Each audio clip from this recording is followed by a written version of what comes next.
Hey guys, welcome back to my channel. Today I'm reading chapter 5 of Costume Critiques. It's been a while since I read this one. Yeah, but it's updated. It's not that long, I know that much. I updated this the beginning of October when I was on a field trip. But yeah, that was fun. So I'll just shut up and read you this now. I'm probably going to record a couple more podfics today, and you might see them scheduled, you might not. I'll probably post another podfic today, and then I'll schedule more, so then you guys get content for a while, and it'll be daily, which that's crazy. I never do that. Okay, I'm going to shut up now, and I'm going to read. Also, sorry, I sound really congested. I'm sick. Also, this week is my break, and I got sick on Friday. PMO. I have been sick since we got out for break. Anyways. I'll start reading now. I need to shut up. Anyway, so this is chapter 5 of Costume Critiques. Enjoy. Chapter 5, Clock Tower. Izuku started his training, and if he had to be honest, it was straight out of hell. He barely got any breaks. The only downtime he had was for schoolwork, eating, and sleeping. There was no resting between exercises, and if he did, he was forced to run more laps. He knew that for him to get in shape, the training would have to be vigorous, but he thought they'd start out slow before getting really into it. Apparently, he didn't know his father as well as he thought he did. His training schedule goes as follows. 6 o'clock, wake up. 6:05, get ready for training. 6:20, eat breakfast. 6:50, leave for Takoba Municipal Beach Park.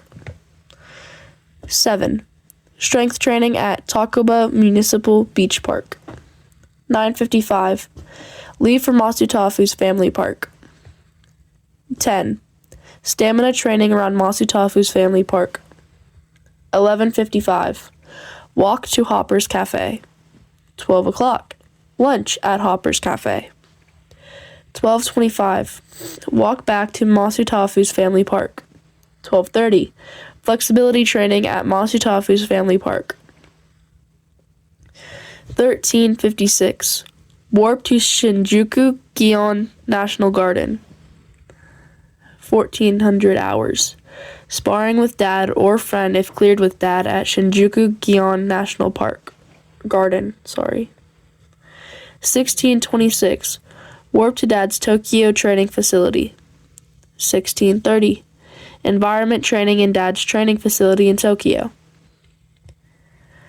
1926. Warp to dad's training facility in Camino Ward. 1930. Resistance training at dad's training facility in Camino Ward. 20:55, walk to the bar. 2100 hours, dinner with Tenko and Kurogiri at the bar. 21:45, warp home. 21:46, get ready for sleep. 2200 hours, sleep. And that was just on training days, which were Monday through Thursday.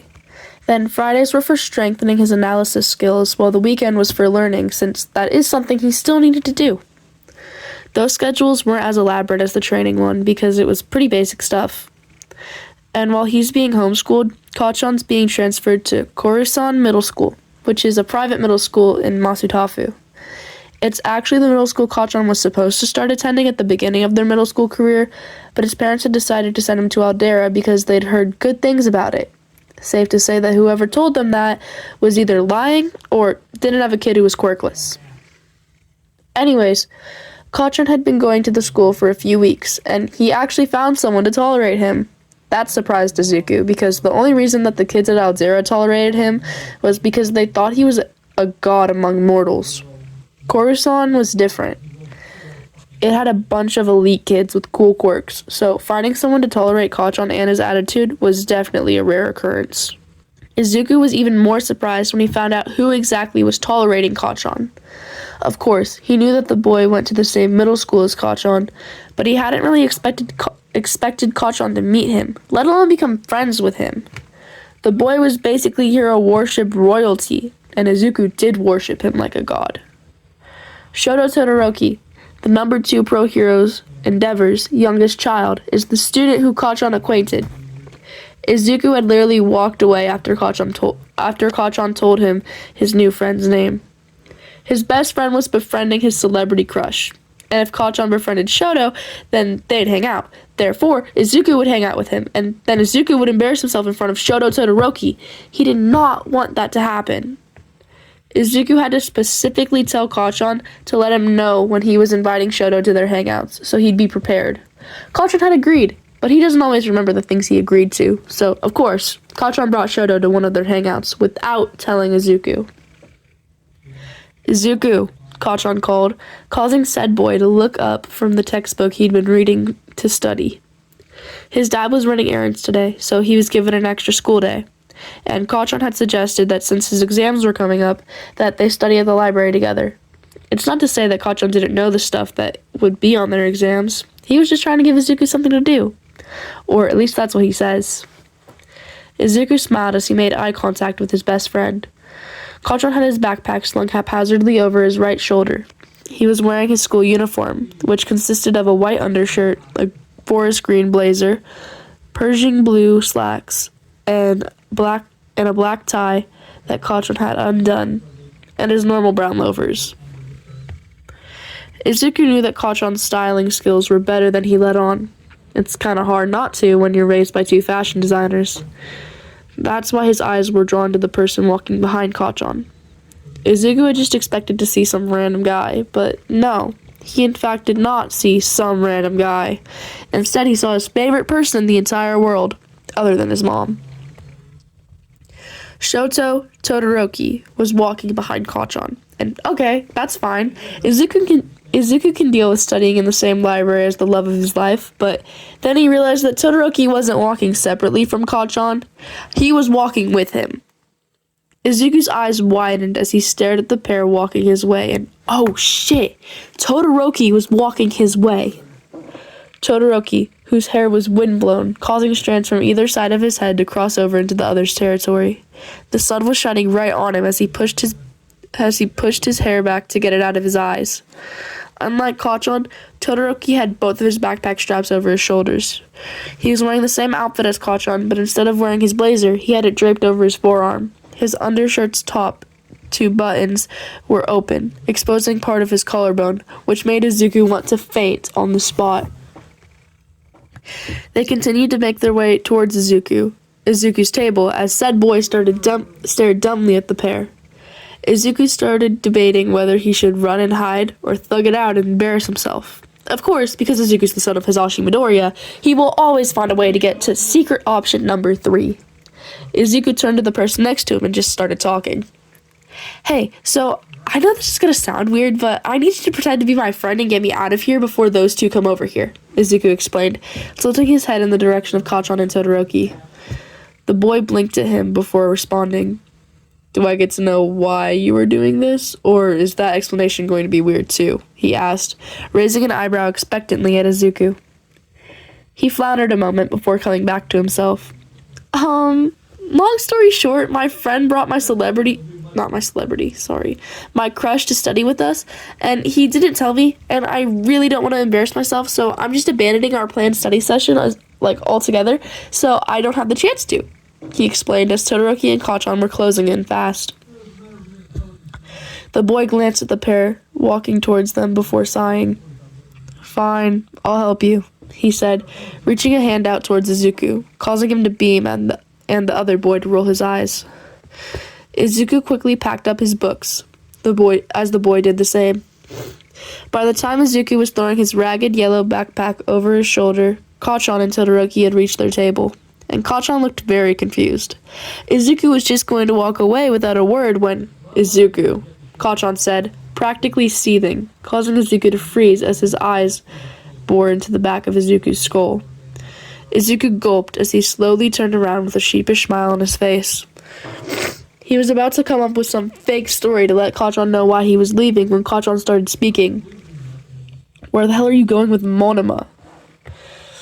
Izuku blinked at Kachan, who had basically spit out the boy, Monoma's, name.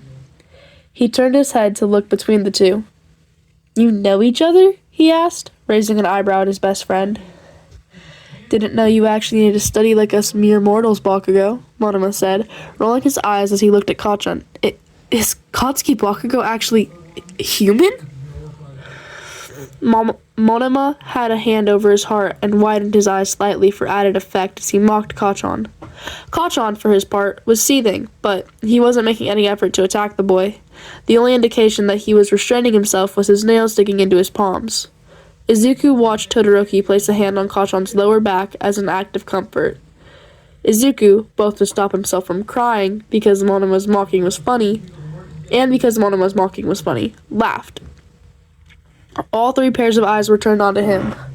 Oh, I fucked myself over, Izuku said through laughter. The world hates my guts this much, huh? He walked away laughing, knowing he had already embarrassed himself in front of Todoroki. Kachan didn't follow him, but he did text him. Kachan, 1629. You good, Izu? Izu, 1630. No, I just embarrassed the shit out of myself in front of Todoroki. Izu, 1630. I'm not okay, asshole. Kachan, 1633. Why would you care what he has to say about you? Izu, 1633.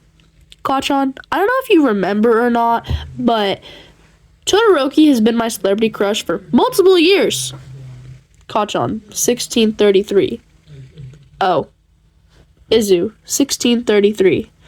That's why I care, Kachan. Izu, 1635. Also, who the hell is Monoma and why do you hate his guts?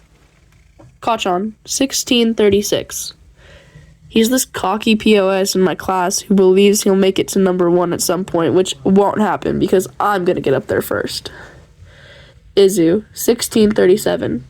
So he acts the way you used to? Kachan, 1647. I guess. Contacts. Favorites. 2.0. Copyright emoji. Nato Monoma. Dadzawa. Scarf emoji. Shota Aizawa. Elsa. Snowflake emoji. Shota Todoroki. Giri. Purple circle emoji. Kurogiri. Kachan. Explosion emoji. Katsuki Bakugo. Mama. Hugging emoji. Izuku Midoriya. Papa. Villain emoji. Hisashi Midoriya. Toshi. Cat emoji. Hitoshi Shinzo. 10. Breaking chain emoji. Tenko Midoriya. Izuku's friend group grew after that embarrassing interaction at the library, but they don't mention it that often. Only every other day. Yeah, Izuku was in for a long ride. Okay, guys, so that's all there is for this chapter. Honestly, I think this chapter was really funny. Yeah, I don't know. I just I threw this together. We were on the bus on our way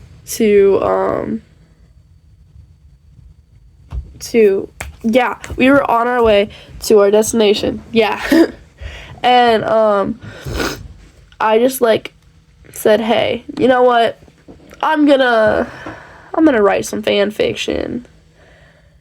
And I was like, yeah, this is fun. I don't know.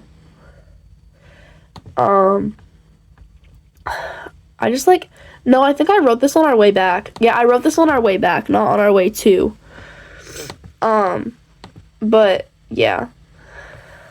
Low-key, I thought the person next to me was gonna, look over my shoulder and be like, what the hell are you writing? And I was gonna be like, fanfiction, the fuck? I actually did tell the person next to me that I was, the person next to me did ask what I was doing, and I was like, oh, I'm writing fanfiction. They were like, nice. They did not really care, and it was really funny. Yeah. So that was fun. Anyways, I hope you guys enjoyed, and I will see you in the next video. Goodbye.